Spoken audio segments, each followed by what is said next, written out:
இந்த விவாத நிகழ்ச்சியில் பங்கு பெறும் விருந்தினர்களின் கருத்துக்கள் அவர்களின் சொந்த கருத்துக்களை. இதற்கும் குளோப் 360 சேனலுக்கும் எந்த தொடர்பும் இல்லை.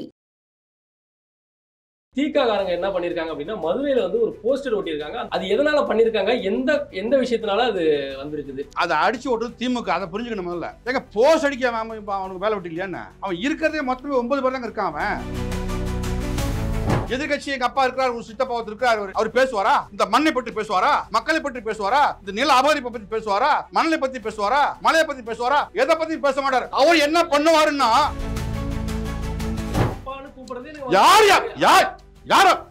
யாரப்பா நீ? அப்பனா சாராயத்தை காய்ச்சி நாடு பூரா மக்களை குடிக்க வச்சு அவனை நோயாக்கி விட்ட, கிறுக்கனாக்கி விட்ட ஒரு அப்பம் பண்ற வேலையா இது? திமுக எந்த ஆளே தேவையிட்ட தம்பி. தெரியாம மக்கள் ஒரு வாய்ப்பு கொடுத்துறாங்க. இது கடைசி வாய்ப்பு அவங்களுக்கு. இனிமேல் தமிழ்நாட்டில் அவங்களுக்கு வாய்ப்பு இல்லை. நீ வேற ஆக்கரமா கேளுங்க. திமுகன்னு சொன்னாலே தேவையில்லை. அந்த திராவிட கட்சிகள் இருந்ததுனால தானே பிஜேபியால இன்ன வரைக்கும் உள்ள வர முடியாது இருக்குது. நான் ஆக்கப்பூர்வமா கேள்வி கேள்வின்றேன், நீங்க கோவப்படுற மாதிரி கேள்வி கேட்கறீங்க. சீமானுக்கு போட்டுறாதீங்க, பிஜேபி வந்து சொன்னா பாருங்க. அது போலதான் ஆரியம் உள்ள வந்துடும். ஆரியம் உள்ள வந்துருங்க. டேய், ஆரியத்துக்கு எதிர்த்து என்ன பண்ண? அப்ப இந்த செயல்தாமா யாரு? அவங்க ஒரு பார்ப்பன ஆளுமை இல்லையா? அவருக்கு திட்டம் என்ன தெரியுமா? திட்டம் தமிழனை தமிழ்நாட்டை ஆள விட்டுறக்கூடாது தம்பி. தெளிவா இருக்கான். இப்ப ஆண்டவங்க எல்லாம் பாருங்களேன். எம்ஜிஆர் எங்காலா, ஜெயலலிதா எங்காலா, அண்ணாதுரை எங்காலா, கருணாநிதி எங்காலா, ஸ்டாலின் எங்காலா சொல்லிட்டே போலாம். எடப்பாடி உங்கால தானே. உச்சநீதிமன்றம் சீமான் அவர்களுக்கு இடைக்கால தடை விதிச்சிருக்காங்க. இந்த இடைக்கால தடை பிஜேபியோட ஆதரவால தான் இந்த சீமான் இது பெற முடிஞ்சது அப்படின்னு ஒரு குற்றச்சாட்டு எழுந்திருக்கு. தம்பி, சீமான் தப்புப்பா. சீமான் ஏன் மலையை உடைச்சு வித்தார், ஏன் மலையை வித்தார் அப்படின்னு பேச கருத்து இருக்கா? அவங்க கேரள கல்வி கொட்டுது இல்லங்க. தடுத்து என்ன பேசுறாருல, நீ பேசுவியா? உன்ட கருத்து இல்ல. அப்ப என்ன தருது? அப்ப தனி மனித தாக்குதல். சீமானை வீழ்த்த கருத்து இல்லாத காரணத்தினால் விஜயலட்சுமி என்ற பெண்மணியை வைத்து சீமானை வீழ்த்த பகுதி திமுக. அந்த படம் இங்க ஓடாத ராஜா, ஓரமா போ.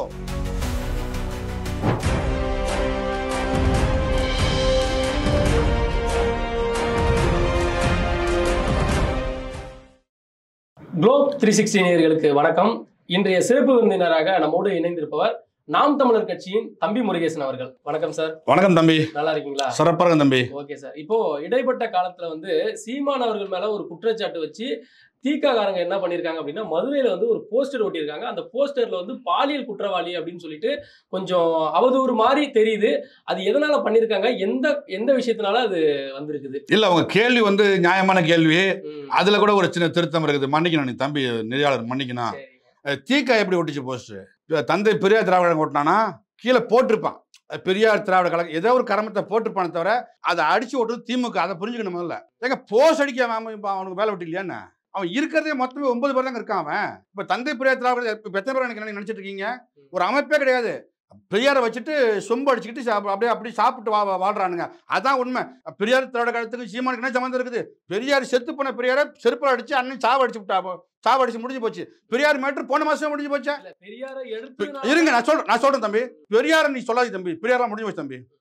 பெரியார் என்ற அந்த முதல் பக்கம் ஏடெல்லாம் கிழிச்சு தூக்கி தூரப்பட்டாச்சு. அப்புறம் எங்க இருக்காரு பெரியார்? அவனுக்கு எங்க தேவைப்படுறதுன்னா திமுக தேவைப்படுது. யார்? பெரியார் தேவைப்படுது தம்பி. அங்க பெரியார் அமைப்பே கிடையாது. அவன் இருக்கிறவன் வெறும் 8 பேர் 9 பேர் இருக்கான்.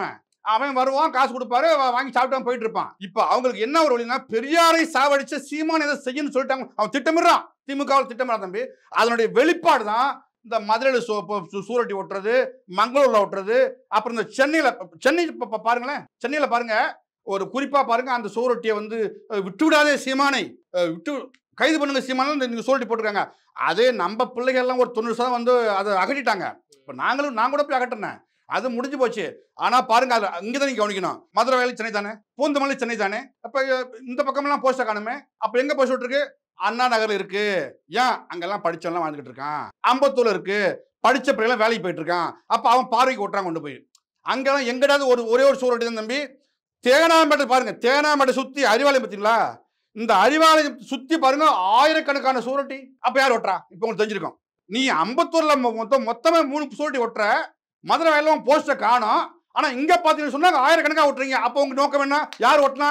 திருட்டு திமுக ஓட்டிருக்கான். இதை நீங்க புரிஞ்சுக்கணும். அவனுக்கு ஒரு அஜெண்டாவே இல்லை தம்பி. திமுகவுக்கு நாம் தமிழ் விடக்கூடாது. இப்ப யார் அடிக்கிறா? எதிர்கட்சி எங்க அப்பா இருக்கிறார், ஒரு சித்தப்பா இருக்காரு. அவர் பேசுவாரா? இந்த மண்ணை பற்றி பேசுவாரா? மக்களை பற்றி பேசுவாரா? இந்த நில அபகரிப்பை பத்தி பேசுவாரா? மணலை பத்தி பேசுவாரா? மலையை பத்தி பேசுவாரா? எதை பத்தி பேச மாட்டாரு. அவர் என்ன பண்ணுவாருன்னா, நாம் தமிழர் கட்சி வந்து திமுகவை விமர்சனம் செய்யறதை விட அதிமுகவை விமர்சனம் செய்யறது கம்மி தானே? கம்மியில தம்பி, குறைவுன்னு சொல்லுங்க. அவனும் இவனும் ஒரே தராசுல சமமா தான் பாக்குறோம். அவனுக்கு இப்ப இவனுக்கு இந்த பிக்காலி பயலுக்கு அவன் பரவாயில்லன்னு பாக்குறோம். உங்களுக்கு புரிஞ்சு நினைக்கிறேன். இவன் படுத்துற பாட்டுக்கு அவனே பரவாயில்லையே. ஏதோ அந்த அம்மா இருக்கும்போது இந்த சென்னை மாநகர்லாம் பாருங்க, இந்த இந்த இந்த உணவு, இலவச உணவு, அம்மா உணவு ஒன்று வச்சாங்க. நிறைய பேர் சாப்பிட்டு இருந்தாங்க. அதுக்கப்புறம் பார்த்தோம்னு சொன்னால் அந்த தாலிக்கு தங்கம் வந்து போட்டாங்க. இந்த ஏழை எளிய மக்கள் பிள்ளைகள்லாம் படித்தாங்கன்னா அவங்களுக்கெல்லாம் வந்து ஒன்று இதை கொடுத்து உதவி பண்ணிட்டு இருந்தாங்க. இவன் ஒன்றுமே பண்ணலையே. சந்துக்கு சந்து சாராய கடை திறந்து சாவடிச்ச தவிர நீங்க செஞ்ச சாதனை என்ன சொல்ல முடியுமா உங்களால? திமுக அரசாங்கம் இந்த மக்களுக்கு 3 வருஷம் ஆச்சு தம்பி. இன்னும் 1.25 வருஷம் இருக்கு அவனுக்கு. ஓப்பனா சொல்ல 9 வருஷம் தான் இருக்கு அவனுக்கு. இந்த 3 வருஷத்துல திமுக தமிழகத்துல புடுங்கினா தம்பி, ஒண்ணு கிடையாது தம்பி. எது ஒரு ஆணி கிடையாது தம்பி. நீங்க எங்க வேணா பாத்துக்கங்க. நீங்க சொல்லுவீங்க இல்லையா அவங்க பஸ் விட்டாங்களா கேட்டமா? யாராவது ஐயா பஸ் காசு இல்லாம தவிக்கிறான் ஐயா சாமி எசமான பஸ் கேட்டமா? அப்ப மக்கள் தேவையாம செய்ய மாட்டாங்க. மகளிர்களுக்கும் மாணவர்களுக்கும் 1000 ரூபாய் பணம் கொடுத்துருக்காங்கல்ல. அப்ப நீ என்ன பண்ற? மகளிருக்கும் மாணவருக்கும் நீ 1000 ரூபாய் பணம் கொடுத்து அதை நாங்க வாழ்த்தணும்னு சொன்னா, ஞானசேகரன் அப்பாவே உன்னை நாங்கள் வாழ்த்தணும்னு சொன்னாக்க நீ என்ன பண்ணணும்? சொத்து வரி ஏற்றக்கூடாது, மின்சார வரி ஏற்றக்கூடாது, விலைவாசி வரை கட்டுப்படுத்திருக்கணும். எது இன்னைக்கு என்ன பண்றான்? வாழ முடியலங்க, வாழ முடியல, தவிக்கிறான் பாருங்க. இப்ப ஒரு உதாரணம் சொல்றேனே, நீங்க சொல்லிட்டீங்க அவரு மாணவருக்கெல்லாம் வந்து பணம் கொடுக்குறாங்களே அப்படி நீங்க சொல்றீங்கல்ல. அப்புறம் புதுமை பெண் திட்டம், பழைய பெண் திட்டம் சொல்லுவாங்க, பயங்கரமா சொல்லுவாங்க. இப்போ உங்க அமைச்சர் போறாரு, ஒரு ஊருக்குள்ள போறாருங்க, ஒரு விழுப்புரம் அமைச்சர் நினைக்கிறேன், ஒரு பெரிய ஒரு தாத்தா ஒருத்தர். ஏன் சேகன் அடிச்சா அவங்க அடிச்சு ஓடட்டாங்கலாம்? பொதுமக்களுங்க அடிச்சு ஓட விடுறான். ஏன் அவ்வளவு கோபத்தில் இருக்காங்க திமுக மேல? உங்க மந்திரி அமைச்சரும் கிடையாது, அவன் அடிப்பான். இப்ப ஆரம்பிச்சிருக்காங்க. இன்னும் போக போக பாருங்களேன், இன்னும் பயங்கரமா இருக்கும். இன்னும் பயங்கரமா தம்பி. நீ என்ன செஞ்சிருக்க? இப்ப ஐயா சொல்றாங்க, என்னை அப்பா என்று கூப்பிடும் போது எனக்கு அகமகிழ்ச்சி அடைகிறது, ரொம்ப சந்தோஷமா இருக்கேன்னு ஐயா சொன்னாங்க தானே? நீங்க பாத்தீங்களா? காணொலி பாத்தீங்களா? இப்ப நம்ம அப்பான்னு சொல்லணுமா வேணாமா? நீங்க சொல்லுங்க, ஒரு நெறியாளர் சொல்லுங்க. யார் யார் யார் யார் அப்பா? நீ அப்பனா? சாராயத்தை காய்ச்சி நாடு பூரா மக்களுக்கு பிடிக்க வச்சு அவனை நோயாக்கி விட்ட, கிறுக்கனாக்கி விட்ட. ஒரு அப்பா பண்ற வேலையா இது? ஒரு அப்பா பண்ற வேலையா? இப்ப என் பிள்ளைக்கு நான் சாயம் ஊத்தி கொடுப்பனா? நீ அப்பாவா? நீ யாருக்கு அப்பா? ஞானசேகரனுக்கு சென்னை பல்கலைக்கழகத்தில் பண்ண மாதிரி பாதை கூட்ட மாட்டாங்க ஞானசேகரன், அவளுக்கு நீ அப்பா. நீ எங்களுக்கு அப்பான்ற? அவருக்கு எங்களுக்கு எந்த தொடர்பும் இல்லை அப்படின்னு சொல்றாங்களே சார். அவரு சொல்றாரு, மொதல் சொல்றானா? இப்ப அவங்க என்ன சொல்றாங்க? எங்களுக்கும் அவருக்கும் தொடர்பு இல்லைன்னா யார் சொல்றா? அவங்க சொல்றாங்க. அப்புறம் பிரியாணி சாப்பிட்டதுல இருந்து, கூட பொறுப்பாளர் பட்டிலேருந்து, பிரச்சாரத்துக்கு போனதுலேருந்து, படம் எடுத்தது, நான் சிம்பிளா சொல்றேன் தம்பி, உங்களுக்கு புரியாம மாதிரி சொல்றேன் தம்பி, நீ கோபடாம கேளுங்க. அண்ணன் கூட சீமான், அண்ணன் சீமான் கூட நீங்க படம் எடுக்கணும், எடுத்துருவியா? நான் சொல்லணும் இவன் என் தம்பி தான் அப்படின்னு சொன்னா, வா தம்பி அப்படின்னு வாரை அணைச்சிக்கிட்டு அண்ணன் புகைப்படம் எடுத்து அனுபவிப்பாரு. நீ எப்படி உதவி சாமி கூட படம் எடுத்த? எப்படி இல்லைன்னு சொல்ற? ஒரு பிரபலமா இருந்தா யாரு போய் படம் எடுக்கலாம். அது வந்து இது வந்து ஒரு சாதாரண பிரச்சாரத்துக்கு போனியா இல்லையா? சூரட்ல உன் பேர் வந்ததா இல்லையா? பொறுப்பாளர் பட்ட உன் பேர் இருக்கா இல்லையா? எங்க மறைக்கிறீங்க? இன்னும் சொல்ல மாட்டேங்க யாருன்ற சார் என்று. இந்த அண்ணாமலை சொல்லிட்டாரு, யார் அந்த சார் என்று எனக்கு தெரியும், சட்டத்துக்கு புறம்பாதான் எடுத்தேன். அந்த போனை வந்து யார்கிட்ட பேசினாரு, என்ன பேச எடுத்து வச்சு சொல்றாரு, மிரட்டுறாரு. இதுக்கு பதில் சொல்ல பார்ப்போம். அப்ப இதெல்லாம் வந்து தேவை. திமுக எந்த ஆளே தேவைட்ட தம்பி. தெரியாம மக்கள் ஒரு வாய்ப்பு கொடுத்துறாங்க. இது கடைசி வாய்ப்பு அவங்களுக்கு. இனிமேல் தமிழ்நாட்டில் அவங்களுக்கு வாய்ப்பு இல்லை. நீங்க வேற ஆக்கவரமா கேளுங்க. திமுகன்னு சொன்னாலே தேவையில்லை. இல்ல அந்த திராவிட கட்சிகள் இருந்ததுனால தானே பிஜேபியால இன்ன வரைக்கும் உள்ள வர முடியாத இருக்குது. நான் ஆக்கப்பூர்வமா கேள்வி கேள்வின்றேன், நீங்க கோவப்படுற மாதிரி கேள்வி கேட்குறீங்க. என்ன சொன்னீங்க? திராவிட கட்சியா? எங்க இருக்கு திராவிடம்? எது திராவிடம்? திராவிடம்னா என்ன? திராவிடத்தை எதுக்கு தூக்கிட்டு அலைறீங்க? என்ன திராவிடம்? இப்ப நான் பேசுறேன் தமிழ் தேசியம், நான் பேசுறேன் தம்பி. தமிழ்நாட்டில் தமிழ் தேசியம் பேசுறேன். இது தமிழர் தேசம், அதை நீங்க புரிஞ்சுக்கணும். எந்த தேசம் இது? ஆங்கில தேசமா? தமிழ்நாடு. தமிழ்நாடு. தமிழர்கள் நாங்க வாழ்றோம். தமிழர் தேசம். எங்களுக்கு ஒரு வாழ்வியல் இருக்கு, எங்களுக்கு ஒரு வேளாண்மை இருக்கு, எங்களுக்கு ஒரு கலாச்சாரம் இருக்கு, எங்களுக்கு ஒரு பண்பாடு இருக்கு, தொண்டு தொட்ட வேளாண்மை இருக்கு. இந்த பூமியை சொர்க்கமாக பாதுகாத்து இனி வரும் அடுத்த தலைவர் பிள்ளைகளுக்கு நான் கொடுக்க நினைக்கிறேன். இது தமிழ் தேசியம். இப்படி ஒரு வரையறை ஒன்று இருக்கா? எங்க இருக்கு திராவிடம்? அவன் என்ன சொல்றான்? இல்ல நாங்க ஆரியத்தை வீழ்த்த, என்ன சொன்னா, ஆரியத்தை வீழ்த்த நாங்க திராவிடத்தை உருவாக்கினோம், அனைத்து மாநிலத்தையும் ஒன்றிணைச்சு ரவுண்டாக்கி மொட்டையடிச்சு ஆணி அடிச்சு உருவாக்கணும்னு சொன்னா பிக்காலி பையன். இப்ப நான் என்ன சொன்னேன்? சரி இப்ப நீ ஆரியத்தை எதிர்த்துட்டு தம்பி, திராவிட மாடல் ஆட்சி வந்துருச்சு. இந்த 75 வருஷமா நீங்க தான் ஆண்டுட்டு இருக்கீங்க. அதிமுக திமுக தான் நீங்க ஆண்டுட்டு இருக்கீங்க. நீங்க எதிர்த்த ஆரியம் எத்தனை ஆண்டு காலம் தமிழ்நாட்டில் ஆண்டுதுன்னு சொல்ல முடியுமா? இல்ல. சரி அதையும் கடந்து போவோம். ஆரியத்திட்ட ஒன்றும் பண்ண முடியல. நீங்க தான் ஆரியன்ற ஒரு மாயை காட்டி ஆரியம் உள்ள இப்ப சொல்றாங்களா பிசிஐ உள்ள வந்துடும். கேள்விப்பட்டீங்களா? சீமானுக்கு போட்டுறாதீங்க பிசிஐ வந்துடும் சொன்னா பாருங்க. அது போலதான் ஆரியம் உள்ள வந்துடும். ஆரியம் உள்ள வந்துருங்க. டேய் ஆரியத்துக்கு எதிர்த்து என்ன பண்ண? அப்ப இந்த சேடுதாமா யாரு? அவங்க ஒரு பார்ப்பன ஆளுமை இல்லையா? நீ எங்க ஆளுமை தடுத்த? சும்மா சொல்லிக்குவானுங்க திராவிடம். ஒரு இல்லாத ஒரு திராவிட தம்பி அப்படி இல்ல. இவனுங்க வந்து வசதியா வாழ்றதுக்கும் வசதியா ஆளறதுக்கும் உருவாக்கப்பட்டதும் ஆரியம். இப்ப ரொம்ப ரொம்ப சிம்பிளா உங்களுக்கு பெருமை சொல்றேங்களேன்.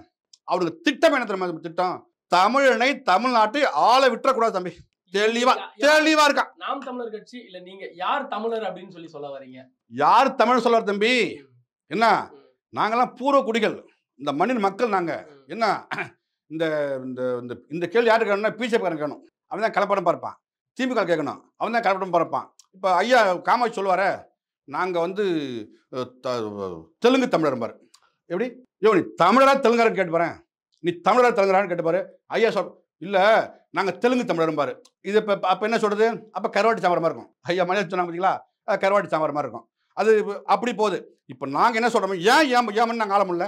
அப்ப யார் ஆள்றா? திராவிடம் ஆளுது. இப்ப ஆண்டவங்க எல்லாம் பாருங்களேன். எம்ஜிஆர் யாளா? ஜெயலலிதா எங்காலா?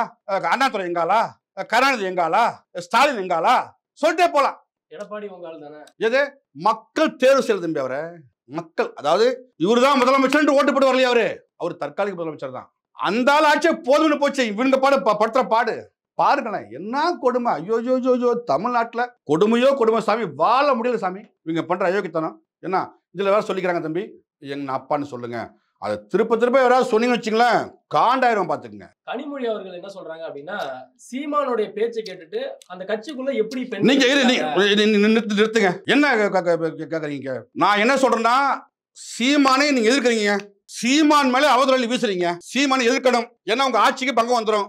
26 சீமான் அதிகாரத்தை பிடிச்சாக்க இந்த திராவிடத்தை தூக்கி கிளாஸ். அதான் பயம் தெரியும். இது யார் சொல்லணும்? கனிமொழியா? மத்தவங்க சொல்லாங்க. மத்தவங்க சொல்லலாம். இந்த மாதிரிங்க சீமான் குற்றச்சாட்டு வந்துச்சு, இப்ப அதை அவர் கண்டிக்கணும். அந்த அம்மா ஒரு பெண் தானே. அவரும் இப்ப அவங்க கதையை பார்த்தோன்னா இன்னும் ரொம்ப லென்த்தா போவோம். இப்ப அண்ணன்றாங்க, அப்புறம் ஒரு இயக்குனர் சொன்னாங்க, அப்புறம் நடிகர் சொன்னாங்க, அப்புறம் ஒரு தயாரிப்பாளர் சொன்னாங்க. அது லென்த்தா போகுது, நின்றுட்டே போகுது. காண் இருக்குல்ல, பட்டியல் இருக்குல்ல, அப்படி போகுது. இதை கனிமொழி சொல்ல உங்களுக்கு யோக்கியதை இருக்குதா? அக்கா கனிமொழி ஒரு பெண் எம்பியா எங்க பெண்ணுக்கு இருங்க, எங்க அடிபட்டாலும் கொடுக்குறாங்கல்ல, நாங்க ஏத்துக்கல. நீ அண்ணன் சீமானுக்கு வந்து குரல் கொடுக்க வந்த அக்கா கனிமொழி அவர்களே, அண்ணா படையில எடுத்து ஏன் உங்க குரல் வரல? அன்னைக்கு உங்க வாயில புண்ணு இருந்ததா? இல்ல தொண்டை கட்டிச்சா உங்களுக்கு? அன்னைக்கு பதட்டம் போச்சப்பா. அந்த பிள்ளை சொல்றாளே, அந்த பிள்ளைக்கு வந்து ஒரு அந்த எஃப்ஐஆர் முதல் தகவல் அறிக்கை என்ன சொன்னாங்க? யாரோ ஒரு போன் வந்து சொன்னாங்கல்ல, பதிவு இருக்குல்ல, அதை முதல் தகவல் அறிக்கையை நீங்க வந்து கசி விட்டீங்க. எதுக்கு அப்ப அச்சுறுத்துறீங்க நீங்க? சரி, அவன் அச்சுறுத்துறான், அது வேற டைவர்ட் போகுது, அது வேற கேஸ் விடுங்க, அது நீதிமன்றத்தில் இருக்கணும், பேச வேண்டாம். அன்னைக்கு அந்த அக்கா எங்க போனாங்க? இப்ப பாருங்க, ஒரு 3 வயசு பிள்ளைய வந்து பாடா படுத்துனாங்களே, எங்க போனீங்க? இப்ப ஒரு மனநலம் பாதிக்கப்பட்ட ஒரு 9 வயசு பிள்ளைய ஒரு வாத்தியாரெல்லாம் சேர்ந்து எங்க போனீங்க? ஏங்க கலாச்சாரம் காட்சி வித்துட்டு இருக்காங்க. அதை படிக்கிற பிள்ளை கேட்டாங்க, 2 பேரு வெட்டி கொண்டாங்க, தெரியுமா உங்களுக்கு? வெட்டி கொண்டாங்க. அப்ப எங்க போனீங்க? நான் போய் சொல்றேன்னா சொல்லுங்க பாப்போம். அப்பெல்லாம் ஏன் வாய் முடி அப்படியே மௌனமா இருக்கிறீங்க, அமைதியாயிடுறீங்க? உங்களுக்கு என்ன சீமான வீழ்த்தணுங்க, எதையாவது அப்படி பள்ளி போடணும். நீங்க இப்படியே பேசி வச்சுக்கலாம், நாங்களும் பயங்கரமா பேச ஆரம்பிச்சிருவோம். அப்புறம் நீங்க யாரு, உங்க வண்டவளம் யாரு, உங்க தண்டவளம் யாரு, உங்க குடும்பம் யாரு, மொத்த குடும்பத்தையும் பிரிச்சு கிழிக்கின்னு கிச்சு விட்டுறோம், பார்த்துடுங்க. நீங்க பேசக்கூடாது. அம்மையார் கனிமொழி பேசக்கூடாதுங்க, எனக்கு கோவம் வருங்க. வேற யாருன்னா பேசிட்டுங்க. ஒரு சமூகம் சார்ந்து என்ன அவங்க வந்து கேட்கட்டுங்க, நான் பதில் சொல்றேங்க. இவங்க பேசக்கூடாதுங்க, இது ரொம்ப தப்புங்க. இது உச்சநீதிமன்றம் வந்து சீமான் அவர்களுக்கு இடைக்கால தடை விதிச்சிருக்காங்க. இந்த இடைக்கால தடை வந்து பிஜேபியோட ஆதரவால தான் இந்த சீமான் இது பெற முடிஞ்சது அப்படின்னு ஒரு குற்றச்சாட்டு எழுந்திருக்கு. தம்பி, நீதிமன்றம் கேட்காது, யார் பட்சியும் கேட்காது. நீதி அரசர்கள் வந்து ஒரு வழக்கை சிறப்பாக கவனிப்பாங்க. இதுல என்ன உள்ளாந்திரம்னு பார்ப்பாங்க. என்ன இப்ப 2023லயே வந்து அந்த அம்மா வந்து அந்த நடிகை விஜயலட்சுமி அந்த அம்மா எழுதி கொடுத்துட்டு போயிட்டாங்க. வலசராகம் காவலர்கள் எழுதி கொடுத்துட்டு போயிட்டாங்க, இந்த வழக்கை திரும்ப பெறுகிறேன், என்னை விட்டுருங்கப்பா சாமின்ட்டாங்க. ஆனா இவங்க விடல. யார் விடல? திமுக தான் விடல. எடப்பாடி ஆளும்போதெல்லாம் பிடிச்சி இப்படி பண்ணாங்களா? அம்மா ஜெயலலிதா ஆளும்போது இப்படி பண்ணாங்களா?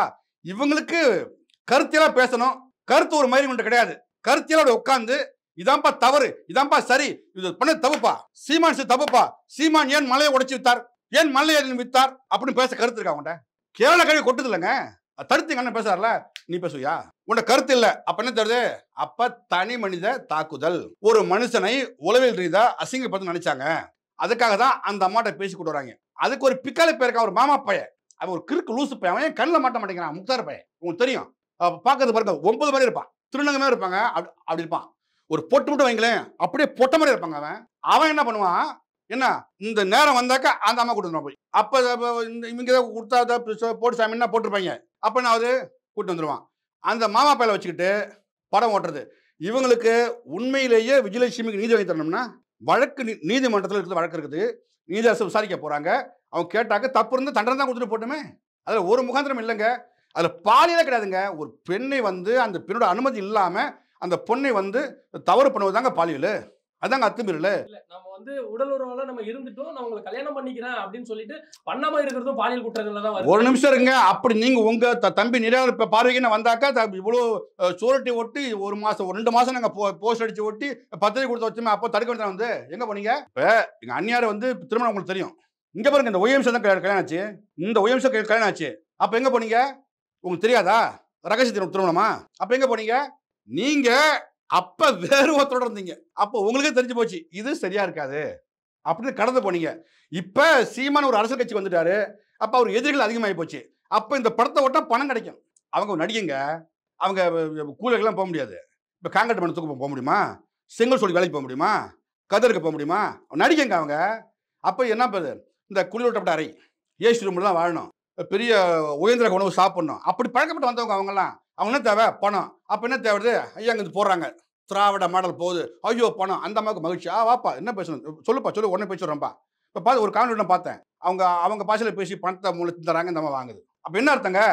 அந்த அம்மாவுக்கு தேவை பணம், இவங்களுக்கு தேவை சீமானுடைய நல்ல பேரை கெடுக்கணும். இந்த வேலை திமுக பார்க்குது, இந்த படம் ஓடாது ஓடாது. திரும்பவும் சொல்றேன், நீ எந்த ஆயுதம் எடுத்து நீ வீசு, நாம் தமிழ் கட்சியில் தம்பியை பேட மாட்டோம், அண்ணன் சீமானும் பேட மாட்டார். சீமான் அவர்கள் என்ன சொல்றாரு அப்படின்னா, திரு விஜயலட்சுமி அவர்கள் கூட எனக்கு வந்து 5 மாதம் 6 மாத காலம் தான் பழக்க வழக்கம் அப்படின்னு சொல்றாரு. ஆமா, அப்படி இருந்தும் வந்து ஆனா எதற்காக வந்து மாதம் வந்து 50,000 பணம் கொடுத்திருக்காரு? இங்க பாருங்க, இந்த கேள்வி கேட்கும்போது தம்பி எனக்கு கோவப்படுத்தக்கூடாது, சும்மா தேவையில்லாம 50,000 இதுதான் எங்களுக்கு வேலை. எங்களுக்கு ஏங்க அப்பொழுது அவங்க வந்து வழக்கை பெறன்னு விட்டுருங்க அப்படிங்கும்பொழுது வந்து தம்பி வந்து ஒரு அண்ணனுக்கே தெரியாது, தம்பிக்கு மூலியமா அவங்க 50,000 கொடுத்துருக்காங்க, அவ்வளவுதாங்க. அப்ப என்ன மாசம் அவங்களுக்கு கவர் போட்டு அனுப்பிட்டு இருக்கோமா? திரு சீமான் அவர்கள் தான் சொல்றாரு, அதாங்க கொடுத்தோம் அப்படின்னு தான் சொல்றாரு. அந்த கால 2023 காலகட்டத்தில் இப்போ கொடுக்குறோமா? இப்போ 23க்கும் அந்த அம்மா அந்த கட்டம் முடிஞ்சு போச்சு, அதோட வாங்கிட்டு போயிட்டாங்க. அப்புறம் ஊடகத்தில் அவங்க மூஞ்சி காட்டினாங்களா? அவங்க செய்தி வந்துச்சா? எதுவும் இல்லைல்ல, எதுவும் இல்லை தம்பி. அவங்க வரமா, இப்போ அவங்க வரமாட்டா தம்பி, இவங்க வாரண்ட கொண்டாங்க போயிட்டு. சீமானை வீழ்த்த கருத்து இல்லாத காரணத்தினால் விஜயலட்சுமி என்ற பெண்மணியை வைத்து சீமானை வீழ்த்த பகுதி திமுக. அந்த படம் இங்க ஓடாத ராஜா, ஓரமா போ. இப்போ பெரியாரை குறித்து வந்து விமர்சனம் செய்யறாரு. பெரியாருடைய விமர்சனங்கள் நீங்க எதுல இருந்து எடுத்து பேசுறீங்க அப்படின்னு சொன்னா, பெரியாருடைய நூட்கள்ல இருந்து தான் எடுத்து பேசுறோம் அப்படின்னு சொல்றாரு. அதுக்கான ஆதாரம் காட்டுங்க அப்படின்னு சொல்லும்போது நீங்க நாட்டுடைமை ஆக்குங்க அப்படின்னு சொல்றாரு. அப்படி சுபவீர பாண்டியன் என்ன சொல்றாரு, சீமான் வந்து பெரியாரை பற்றி படிச்சது கிடையாது, அவர் அவதூறு செய்யறாரு அப்படின்னு சொல்றாரு. இதுல நீங்களே பதில் சொல்லிட்டீங்க, இப்ப நான் என்ன சொல்றதா இருக்கும்? சுபவீர பாண்டியன் பெரியாரை பத்தி சீமான் படிச்சு குளத்தூர் மணி, சுபவீர பாண்டியன் குளத்தூர் மணி கூட தான் அண்ணன் பயணிச்சாங்க. அதிகபட்சமாக அந்த காலகட்டத்தில் வந்து திருமா மேடைகளோட அண்ணன் நிறைய மேடைகளை தோன்றிருக்காரு, உங்களுக்கு தெரியும். நல்லா ஒன்று தெரிஞ்சுக்கங்க, இப்போவும் தெளிவாக உங்களுக்கு தெளிவாக சொல்கிறேன், மக்களே தெளிவாக தெரிஞ்சுக்கங்க. இது நிறைய பேருக்கு புரிய மாட்டேங்குது. அண்ணன் பெரியார் அன்னைக்கு பயங்கரமாக தூக்கி பேசினாரு, இன்னைக்கு தூக்கி போட்டு மிதிக்கிறாரு, இதே கேள்வி எங்கே பார்த்தாலும் இதே கேள்வி தான். ஏன்னா இங்கே பாருங்க, அண்ணன் பெரியார் கொள்கையை ஏற்றுக்கொண்டு திராவிடத்தை ஏற்றுக்கொண்டு பயணிச்சது உண்மை உண்மை உண்மை. அது 90 காலகட்டம். அது அண்ணன் சீமான் வழி நடந்த பாதைகள், உங்களுக்கு புரியுது நினைக்கிறேன். அண்ணன் சீமான் அந்த காலகட்டத்தை திராவிடத்தை ஏற்றுக்கொண்டு பெரியாரை ஏற்றுக்கொண்டு வழி நடந்த பாதைகள். இதுல மாற்று கருத்துல அண்ணன் அப்படித்தான் பயணிச்சார், நானே ஒத்துக்கிறேன். இதுல சும்மாலாம் இல்லைன்னா சொல்ல, நிறைய ஊடகம் இருக்குல்ல, நிறைய காணொலி இருக்குல்ல, அப்படித்தாங்க பயணிச்சாரு. திராவிடத்தை அண்ணன் தூக்கி சுமந்தார். அதுக்கப்புறம் என்ன ஆகுது, 2009 ஈழ உச்சக்கட்ட போர் நடக்குது, உங்களுக்கு பார்த்துருப்பீங்க. அதுக்கப்புறம் என்ன பண்ணாரு, வழி நடந்த பாதையை தூக்கி எறிந்து விட்டு ஒரு பாதையை உருவாக்குறாரு, அது வழி நடத்தும் பாதை. வழி நடந்த பாதைக்கும் வழி நடத்தும் பாதைக்கும் வித்தியாசம் இருக்கு. நீங்க 2009க்கு முன்னாடி வந்து திராவிடத்தையும் பெரியாரையும் தூக்கி சுமந்தாரு, ஆமா அதற்கப்புறம் வந்து தூக்கி போட்டுட்டாரு அப்படின்னு சொல்றீங்க. ஆமா நாம் தமிழர் கட்சி ஆரம்பிச்சதுக்கு அப்புறமும் பெரியாருக்கு புகழ் வணக்கங்கள்லாம் செலுத்தியிருக்காங்க. ஆரம்பிச்சதெல்லாம் இல்ல, இன்னைக்கும் பெரியாரை கொள்கை தலைவர் ஏற்கனவே சொல்றோமே. ஒரு வழிகாட்டுற ஆளுங்க அவருங்க. எங்க முன்னோர் இருக்காங்கல்ல, எது முப்பாட்டு இருக்கார்ல, வாவு சிதம்பரம் இருக்காரு, எண்ணற்ற தலைவர் இருக்காங்கல்ல, எண்ணற்ற பேர் சொல்லிக்கிட்டே இல்லை, லென்த்தாக போகலாம். புலித்தேவன் சொல்லலாம், வேலுநாச்சியார் சொல்லலாம், இப்படி வழிநடந்த பயிர் இருக்குல்ல, அதில் இவரும் ஒருத்தர். இப்போ அயோத்திதாச பண்டிதர் முத கொண்டு ரெட்டமலை சீனிவாசன் முத கொண்டு இப்படி வர முன்னோர்களில் பெரியாரும் ஒன்று தான். இன்னைக்கும் அண்ணன் வீட்டுக்கு போங்க, அந்த வாயில் காவலில் பாருங்க ஐயா பெரியார் படம் இருக்கும், இன்னும் அகற்றப்படவில்லை. உங்களுக்கு தெரியுமா? இது நீங்களாம் புரிஞ்சுக்கணும், இந்த மக்கள் நல்லா புரிஞ்சுக்கணும். பெரியாரை தூக்கி போடல தம்பி, பெரியாரை பேசவே இல்லையா அண்ணன்? பெரியார் எங்க பேசினாரு? என்ன கேள்வி கேட்டுட்டு இருக்கீங்க நீங்க? அண்ணன் பெரியாரை பேசல தம்பி, பெரியார் பேசியதை பேசினார். அது மேல புரிஞ்சுக்கணும். பெரியார் என்ன சொன்னாரோ அதான் சொல்றாரு, அண்ணனா சொல்லல. இப்படி சொன்னார் பெரியார் என்று பெரியார் பேசியதை தான் பேசினார் தவிர அண்ணனா கடுக சொல்லல. உங்க கேள்வி இன்னொரு சாராம்சம் தெரிஞ்சது. என்னது ஆதாரமா? நீங்க தானே கேட்டீங்க ஆதாரம். இப்ப ஆதாரம் நான் யார்கிட்ட தரது? 170 வழக்கு போட்டீங்க. அதுக்கு எத்தனை வழக்கு? 170 வழக்கு போட்டீங்க. தமிழ்நாடு பூரா எல்லாம் சீமானை கண்டித்து அந்தந்த காவல் நிலையத்திலே கொண்டு போயிட்டு வழக்கை பதிவு பண்ணீங்கள, எஃப்ஐஆர் போட்டீங்கள, எங்கள் அண்ணனை ஒவ்வொரு ஊராக அலைய வைக்கிறீங்களே. நீதி அரசு என்ன கேட்பாரு? நீதி அரசு என்ன கேட்பாரு? சீமான் இப்படியெல்லாம் பெரியார் பேசியதாக சொன்னீர்களே, அந்த ஆதாரம் கொடுத்து கேட்பாரா கேட்க மாட்டாரா? அங்கே நான் தரேன் தம்பி. ஒவ்வொரு ஊடகமாக போய் காட்ட அவசியம் இல்லை.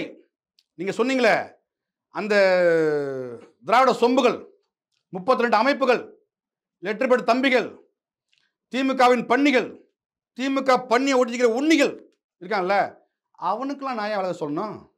யார் அவனுங்களாம்?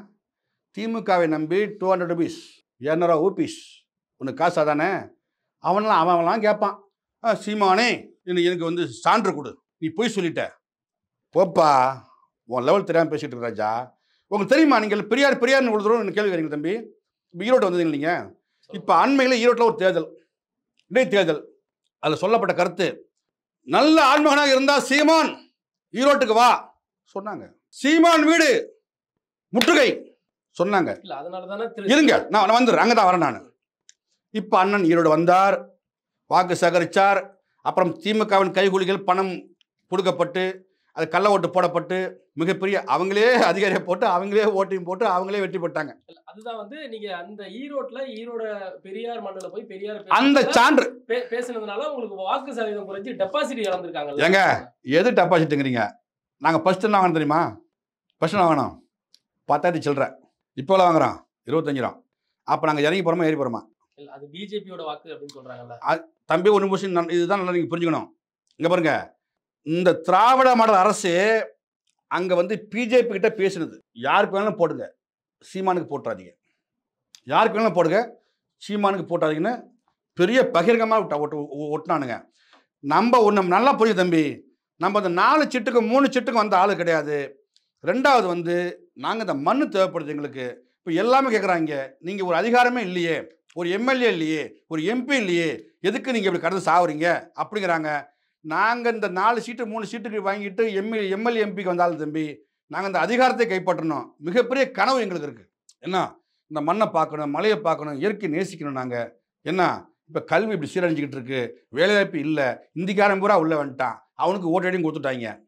என்ன, அவ்வளோ கேவலமாக இருக்குது, இதெல்லாம் மாற்றணும்னு மிகப்பெரிய ஒரு பெரிய கனவோடு நாங்கள் போய்கிட்டு இருக்கோம். இந்த இது வேணால் சில்வண்டி. இன்னொன்று தெரியுமா? பெரியாருக்கு ஒரு சான்று தரேன் பாருங்களேன். தந்தை பெரியாரை ஏற்று திமுகவிடம் காசு வாங்கி கொண்டு 32 லெட்டர் பேட் கட்சியெல்லாம் கூறுகிட்டு ஒரு சின்ன பையன் ஒன்ன மாதிரி இருப்பான் வச்சுங்களேன், ஒரு பையன் நின்னான், சுயேட்சா நின்னான், தந்தை பெரியார் தலைமை ஏற்று நின்னான்.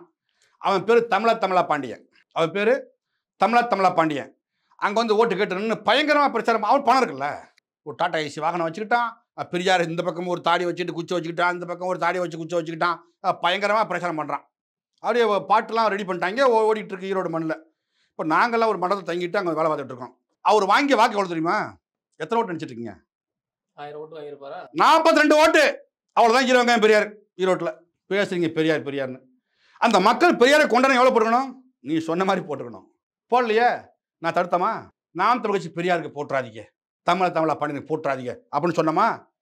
பெரியாரே அவ்வளவுதாங்க. எங்க அண்ணன் சொன்னார்லங்க, இது பெரியார் மண்ணு இல்லைங்க, ஈரோடு பெரியாரே மண்ணுங்கன்னாங்க. ஈரவங்க சரிஞ்சு காஞ்சி போச்சு. பெரியார பேசுறதுனால தான் திரு சீமான் மேல வந்து நம்பிக்கை இல்லாம இழந்துட்டு பல பேர் கட்சியை விட்டு விலகி போயிட்டு இருக்காங்களா? அப்படி இல்லை. இந்த கட்சி இந்த நல்ல ஒரு கேள்வி கேட்டிய தம்பி, சரியான டைம் ஒரு கேள்வி கேட்டிய. இந்த கட்சியிலிருந்து வெளியே போறாங்க பார்த்தீங்களா, அதெல்லாம் வந்து நான் தெளிவாக ஒரு விளக்கத்தை கொடுக்குறேன். திமுக உதாரணம் தம்பி ராஜீவ்காந்தி இருக்கான்ல, ஒரு வழக்கறிஞர் இருக்கான்ல, அவன் வெளியே போயிட்டான்.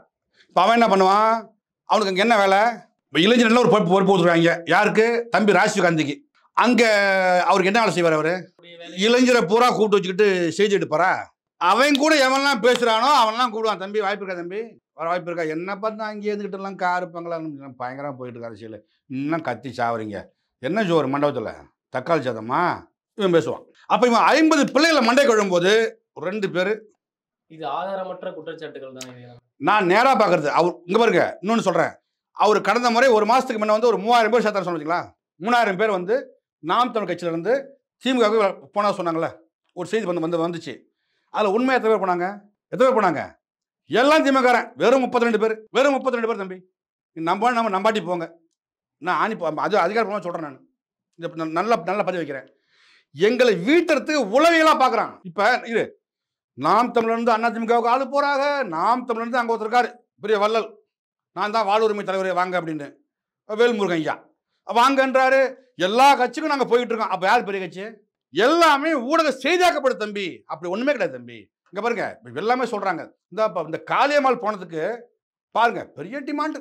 எந்த சமூக வலைதளம் தோன்றாலும் காளியம்மாள் காளியம்மாள் காளியம்மாள். என்னப்பா காளியம்மாள்? அவள் எங்கள் தங்கச்சிப்பா, எங்கள் தங்கச்சி. நாங்கள் தான் கண்டுபிடிச்சி கூட்டு வந்தோம். கட்சிக்குள்ளே வந்தாங்க, பயணித்தாங்க, அவங்களுக்கு பெரிய வெளிச்சத்தன்னை கொடுத்தாங்க. ஏன்னா ஒரு பிற்படுத்தப்பட்ட ஒரு மீனவ சமுதாயத்தை ஒரு பொண்ணு, ஏன்னா பெரிய எப்படி சொல்கிறது, பகட்டான வாழ்க்கை இல்லாத ஒரு மீனவ கிராமத்தில் வாழ்கிற பிள்ளைய நாம் வசத்தணும் அப்படின்னு சொல்லிட்டு அந்த பிள்ளைய வசத்துறாரு. ஊடகத்துக்கு ஃபுல்லாக அந்த அம்மாவை அனுப்புகிறாரு. 2 முறை 3 முறை அந்த அம்மாவுக்கு வாய்ப்பு தராரு. வடச்சென்னையில் கொடுக்குறாரு, அப்படி எம்பியாக கொடுக்குறாரு. இவ்வளவும் கொடுத்தது யாரு? அண்ணன் சீமான் தானே. அன்னைக்கு யாரும் பேசலையா? எந்த ஊடகமும் அந்த மாட்ட ஓடலையே. இன்னைக்கு காளியம்மாள் சன் டிவி ஓடுறான் வெக்கம் இல்லாமல். இப்போ நீங்க வந்து எல்லாரையும் வளர்க்குறாங்க, அவங்களுக்கு புகழ் வெளிச்சத்தை கொடுக்குறாங்க அப்படின்னு சொல்றீங்க. வளர்க்குறது வரைக்கும் சரிதான். ஆனா அவங்க போனதுக்கு அப்புறம் அவங்க கிரீஸ் டப்பா, சாக்கடை, அந்த மாதிரி ஒரு அவதூறு பரப்புறதும், அவங்க மேல ஒரு அசிங்கத்தை இது பண்றதும் அது தவறு தானே அது? அதாவது தம்பி, நம்ம வந்து தொடர்ச்சியாக வந்து இன்னும் யாருமே வந்து வெளியே போகிறவங்க நம்ம வந்து விமர்சனம் பண்ண கிடையாது. அவங்க முகநூலில் போடுற பதிவு ஒன்று பார்த்தீங்கன்னா நம்மளை காயப்படுற மாதிரி இருக்கும். இப்போ நீ கட்சியில் பயணிக்கிற தம்பி, இப்போ நீ வெளியே போகிறங்க, நான் கூட பயணிச்சங்க, இப்போ நீ வெளியே போகிறங்க, போயிட்டு போ, ஒரு ஊடக சந்திப்பு. அது எதுக்கு? தமிழ் தேசத்தினால பயணிச்ச தம்பி, 13 ஆண்டு காலமாக வந்து அண்ணன் கூட பயணிச்சிருக்க, இன்றைக்கி நீ வெளியே போகிற, அந்த ஊடக சந்திப்பு எதுக்குன்னு கேட்குறேன். ஏன் அப்போ தான் இவர் பெரிய புலவர் தெரியவாரான். இவ்வளோ பெரிய பொறுப்பில் ஒருத்தன் இப்போ ஒரு பதிவு போட்டிருக்கான் தம்பி, கொள்கை விலகுன்னா என்னமோ கொள்கை பரப்பு செயலாளர்னு நினைக்கிறான் அவன், தமிழரசன் ஒரு தம்பி. அவர் வெளியே போகும்போது பெரிய ஊடகத்தை எதுக்காக? அப்போ தான் அது எங்கே நம்ம போகிறோமோ அங்கே கொஞ்சம் கூடி கொடுப்பாங்க. தமிழ் சிந்தனையில் வீட்டுக்கு போக மாட்டாங்க, வேறு எதுக்கு. இப்போ ஐயா இப்போ ஜெகதீச பாண்டியன் இருந்தார்ல, நீங்கள் பார்த்துருப்பீங்க. அவர் இங்கே இருந்தார், அமைதியாக இருந்தார். அண்ணன் கூட பெரிய தளபதியில் முதன்மையான தளபதி. இப்போ எங்கே போனாங்க? அந்த டீமுக்கு. அவர் என்ன விமர்சனம் வைக்கிறாரு அப்படின்னா, இவருடைய நிலைப்பாடே வந்து பிஜேபிக்கு துணை போறதா இருக்கு. பெரியாரை விமர்சிக்கிறாரு, ரவீந்திரன் துரைசாமியை போய் சந்திக்கிறாரு, குருமூர்த்தியை பார்க்கிறாரு, பிளஸ் வந்து பார்ப்பான், அவன் எல்லாரையும் சமமா பார்ப்பான் அப்படின்றலாம் பேசுறாரு. அதற்கு முன்னாடி சங்கின்னு சொன்னா கோவப்படுற சீமான் அவர்கள் இப்ப சங்கின்னு தான் சக தோழன் சொல்றாரு அப்படின்ற மாதிரி குற்றச்சாட்டுகள் ஒரு 4 பக்கம் எழுதி இருங்க. அவரு ஒரு 3 மாசம் எழுதிட்டு இருந்தாரு. ஒரு 3 மாசம் எழுதிட்டு இருந்தாரு. நம்ம வந்து அண்ணனை விமர்சனம் பண்ணக்கூடாது, மூத்தவங்க, எனக்கு சீனியர் அவங்கெல்லாம் அண்ணனோட ரொம்ப நெருங்கி இருந்தவங்க. நான் அவரை விமர்சனம் பண்ண வரல. நான் என்ன சொல்ல வரேன்னா, இங்கே இருந்தப்போ உங்களுக்கு பிடிச்சதா அண்ணன் சொல்ல உங்க கருத்தை. இப்போ நீ அண்ணன் சொல்லி அந்த கருத்தை ஏற்கலையா? அதெல்லாம் கிடையாது தம்பி. இதாவது இங்கே பாருங்க, இந்த சேகர் பாபு மாதிரி இந்த அடிச்சு விடக்கூடாது. ஐயா சேகர் பாபு மாதிரி அடிச்சு விடு, அப்படி அடிச்சு விடக்கூடாது. இருக்கிற உண்மையை இங்கே சொல்லலாம். உங்களுக்கு கீழே நிறைய தம்பிங்க இருக்காங்க, இங்கே மாநில ஒருங்கிணைப்பாளர் கூட்டம் நிறைய பேர் இருக்கிறாங்க. ஏன்னா உங்கள் அளவுக்குலாம் இருக்கிறாங்க, அவங்ககிட்ட சொல்லி நீங்கள் புரிய வச்சிருக்கலாம். அதுக்கப்புறமா கேட்கலன்னா நீ வெளியே போயிருக்கலாம். வெளியே போனால் கூட இப்போ நீ சொல்லி என்ன போகுது? நீ சொன்னால் அங்கே உனக்கு நீ எங்கே போனியோ அங்கே உனக்கு கொஞ்சம் உதவிக்கரம் பண்ணிட்டுவாங்க. அதானே உண்மை, வேறு என்ன இருக்குது சொல்லுங்க பாப்பா. இப்போ நீ அங்கே போய் இந்த கருத்தெல்லாம் சொல்லி இப்போ எங்கள் மேலே அண்ணன் சீமான் மீது வந்து சேற்றை வாரி இறச்சி உங்களுக்கு என்ன கிடைக்க போகுது? அங்கே ஒரு மரியாதை கிடைக்கும். பரவாயில்லப்பா, தினைக்கு ஒரு அறிக்கை வர்றாரா வந்ததுலேருந்து, எங்க வாழ் உரிமை கட்சியில. நம்ம அப்படிதான் பார்க்கணும். அவர் என்ன சொல்றாரு அப்படின்னா, யாரையும் வந்து எங்க கட்சிக்கு இழுக்கிறது எங்களுக்கு நோக்கம் இல்ல, அதுவும் குறிப்பா நாம் தமிழர் கட்சியில இருந்து எங்களுக்கு வர்றதுக்கு நோக்கமும் இல்ல, அவங்களை கூப்பிடுறது எங்களுக்கு எந்த அவசியமும் இல்ல. அதே ஐயா வேல்முருகன் வந்து நம்ம கூட ஒரு வாரம் இருந்தாங்க.